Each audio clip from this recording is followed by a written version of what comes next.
I didn't know then at the time, but it definitely gave me a wound in my soul. It definitely broke my heart in a way that I'm still repairing today.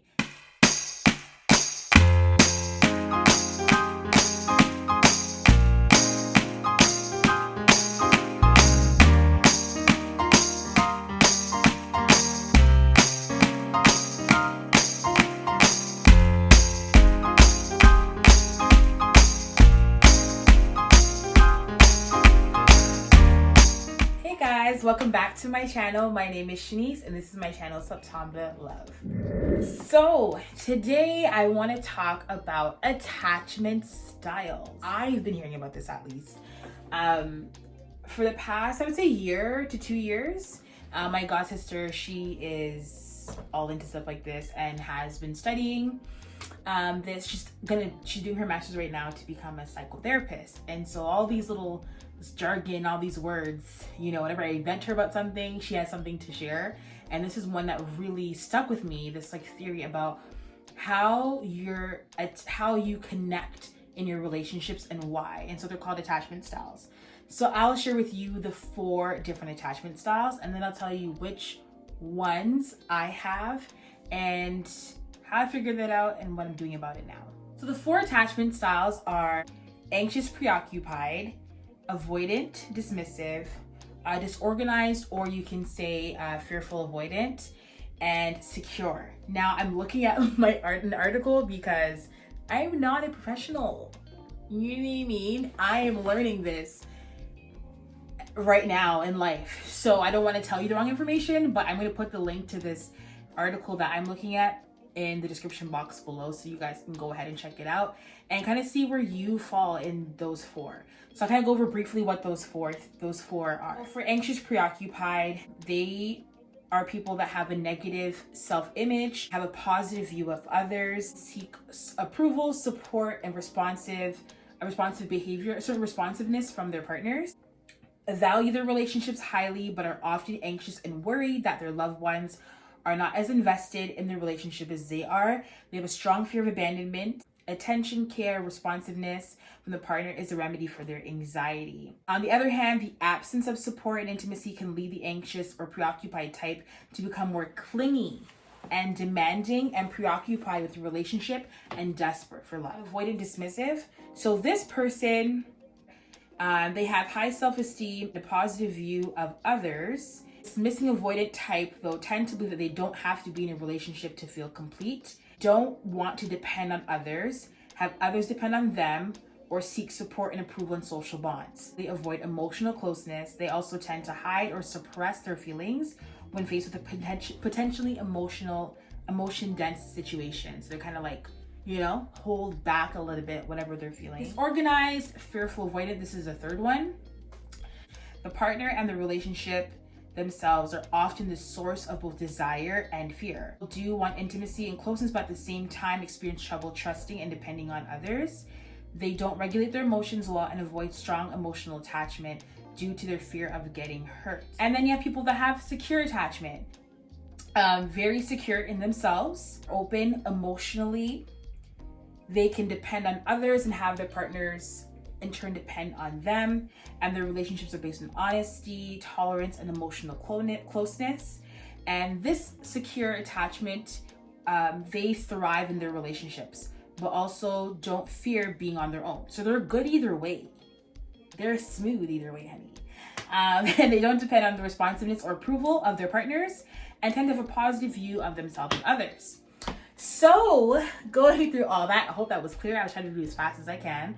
But those are the 4 different types, and I'm going to put the link like I said so you guys can look over it. For me, my main attachment style is anxious preoccupied.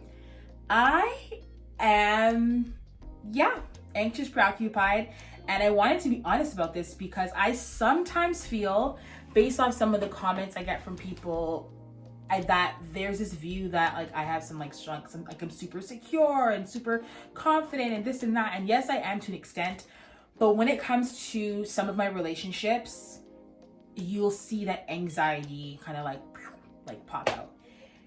And I was venting to my god sister like years ago, and I'm just having a really difficult time understanding why I respond to certain things the way I do in a relationship, why I deal with things the way I do in a relationship, why I think about certain things, why I take things so personally sometimes when I shouldn't.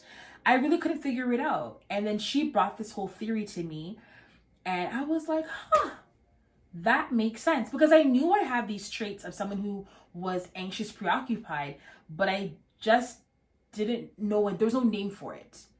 And I think for me, having a name for it was helpful, because then now I kind of know what to really work on. Not that I didn't know before, but as you guys know, I'm a big advocate for therapy. So now I can bring to my therapist like, hey, I think I discovered that I have an anxious attachment, anxious preoccupied attachment. And then from there, she can help me to kind of unpack it and really do the work to heal and do better. You have an anxious preoccupied. I want to break it down a little bit to tell you how it shows up for me. I always was that kid that wanted like words of affirmation. Like, tell me I'm doing a good job. Tell me I did a good thing. I would do things to get approval and to get support and to get encouragement from my parents. That was how I was, period. Like, I was always like that. Any adult that I respect, or anybody that I respected, I wanted to be like, wow, she's good job. Like, you know, that was me. And some people are like that, some people are not. That was me. And so that still can show up in my life sometimes. I feel like now it's really changing. And that also kind of caused you to kind of become a yes person, which I was. I'm recovering from that, being a people pleaser, you know, all that. You tend to be that kind of person. So usually when you're anxious preoccupied, you can tend to be a people pleaser. I realize that also my relationships, consistency is a big deal, because for someone who is anxious preoccupied, there's a strong fear of abandonment. And then if you feel like this person is no longer consistent, they're going to leave. And for me, because I'm someone who does things to get approval, or, you know, wants that approval, I always think, what did I do, or what could I possibly have done to make this person even think about leaving? I instantly like internalize it and make it become about me. And this was something I've done with friendships, romantic relationships, with family members, you name it. Even my relationship with God. And so when I brought this to my god sister, because I was just feeling so exhausted from myself. Like, why can't I just relax? Why can't I just accept things for what they are? Why can't I just be okay with this? Like, why do I always feel like just this unsettled feeling in all of my relationships? When she broke it down for me, she's like, there's a strong fear of abandonment when it comes to those who have an anxious attachment. And it can come from different areas of your life. And now I know they say there's this thing that people say where it's like in the first 18 months of your life, that's when your attachment style is kind of created. I'm not sure about that, because I wouldn't know. I was 18 months, the first 18 months of your life. I don't know. But I do know that was something that I was always a kid that wanted approval. And then I think what really triggered my anxious attachment and me becoming someone's clingy in my relationships and being afraid of the person leaving or people leaving me was when my dad and my mom separated when I was 18. At the time when it happened, I had no idea about attachment styles. I had no idea that I was really a people pleaser. Like, I was just 18, like, whatever, I don't know, I'm living life. But I didn't realize how much that was going to affect me to this day, and how much work I would have to do because of that situation. So for me, how that spilled into other areas of my life, because I'm already a people pleaser, want people to be happy with me and things like that, and whether they're my friend or not, whatever the case is. So when my dad left, and I remember vividly the conversations like, Dad, like,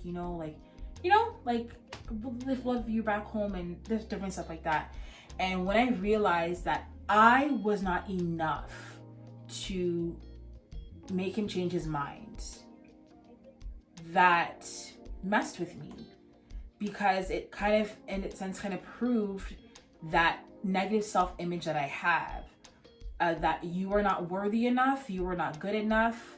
If you did this and this and this, maybe this would be better. And that's how sometimes kids start to blame themselves for their parent separation and things like that. And you can kind of internalize your parents' decisions and think it has something to do with you, when in fact it doesn't. And so because I didn't get the response that I expected, then I didn't know then at the time, but it definitely gave me a wound in my soul. It definitely broke my heart in a way that I'm still repairing today. And that conversation was years ago, over 10 years ago.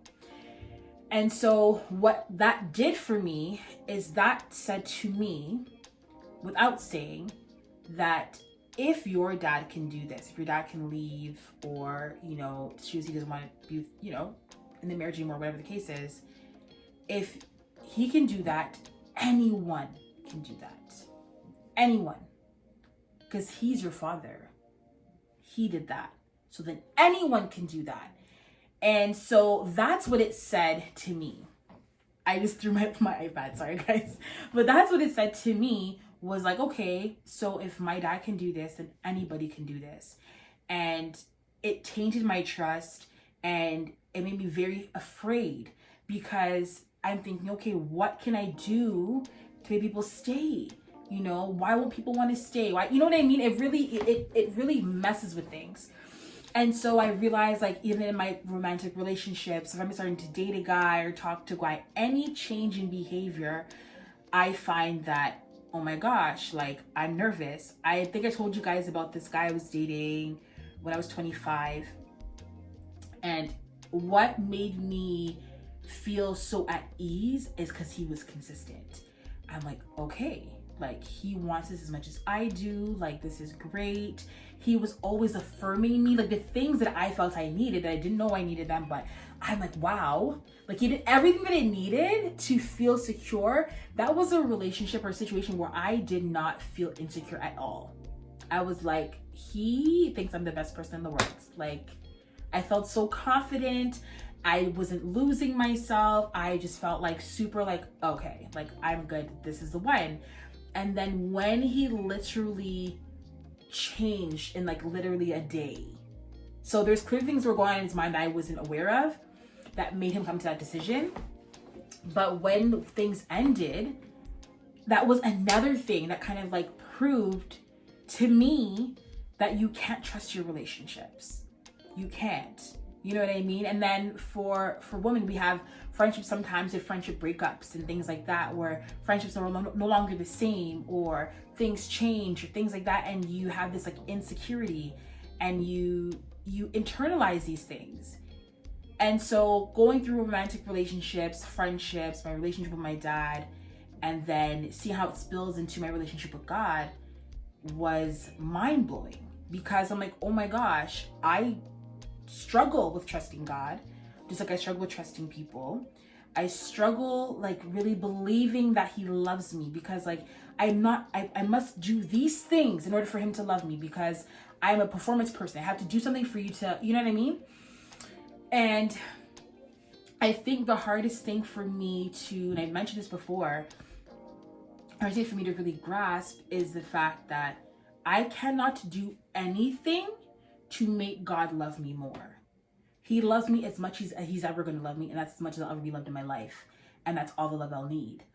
It's hard for me to digest that and accept that and be okay with that, because of my negative view of myself and my negative experiences in relationships. And don't let anybody tell you anything different. I strongly believe that your relationship with your earthly father definitely affects your relationship with your heavenly father. Can those two be separate entities and you really have a positive view of God? Absolutely. But they do affect. It does have an effect. I'm living proof of that. So I realized that this anxious, preoccupied behavior, the fear of abandonment, and then when you feel it, you cling more. Like you, and the clinging doesn't necessarily mean I'm going to follow you around, but sometimes you may nitpick at things. You may like, you know what I mean? The anxiety shows up in different ways. It's not always like, oh, like I'm, you know what I mean? It could literally be like, maybe you're irritable, like you become quiet, you become sad, you know, you question maybe where the person's going, what they're doing. Like, it's all of this, because you're wondering, okay, there's a change in behavior. That means something is going wrong. That means I'm doing something wrong. That means I messed things up. you always, as an anxious, preoccupied person, you always internalize. So that's what I've been discovering. And I also realized you don't have to have just one. I have two. So I see a little bit of avoidant dismissive when I'm dealing with certain people. So there's certain people that I'm not open to. When I'm dealing with them, I'm self-sufficient emotionally. I'm good. I feel like that is also part of lack of trust as well. Trust is a huge issue for me.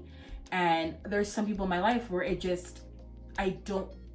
I feel like there's a closeness that could possibly come with, people, I just get tense. You know what I mean? And I feel myself like, suppressing things and, you know what I mean? Kind of keeping it to myself. And I feel like a lot of it stems from because I was, as an anxious, preoccupied type or style, I may have been let down by this person. Sometimes it can turn into this avoidant dismissive. Like you're just like, it can turn into that. So those are my two attachment styles that I have discovered. And I love learning things about like this. You guys know me by now. If you're in my channel now, you know. I love finding out different ways I can understand myself, my makeup, why I am the way I am. And I encourage you guys, check it out. See what your attachment styles are and try to map out in your mind where you think it started from and why. Because we can't just walk around in life not knowing why we are the way we are. And also also choose not to do anything about it is a problem. I'm doing something about it.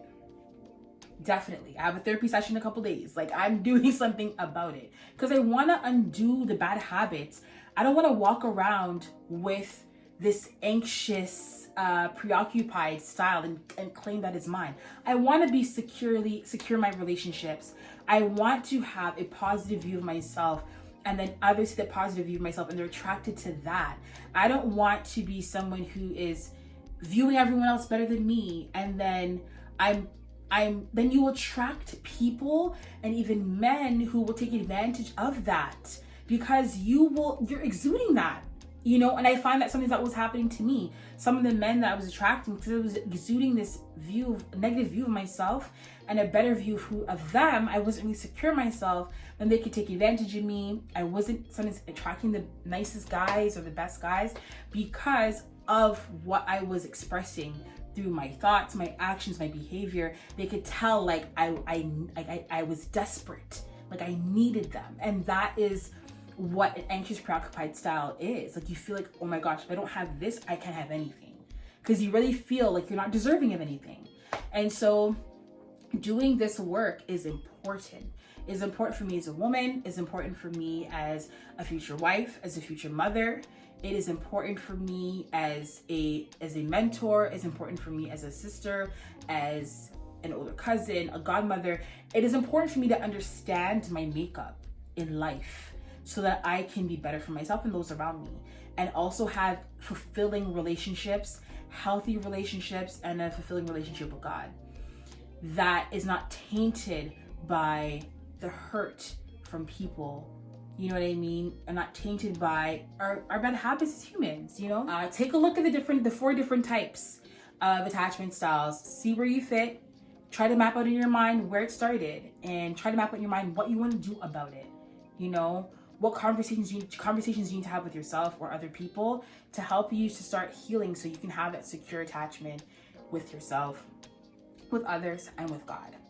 And that's all I'm going to share with you guys today. I hope you guys enjoyed this video. If you have any questions for me about, how this played out in my romantic relationships or my family relationships or even my friendships, please comment below. I'm more than happy to answer your questions because I feel like this is important. It's an important conversation to have. That's all for now. God loves you. I love you. Love always.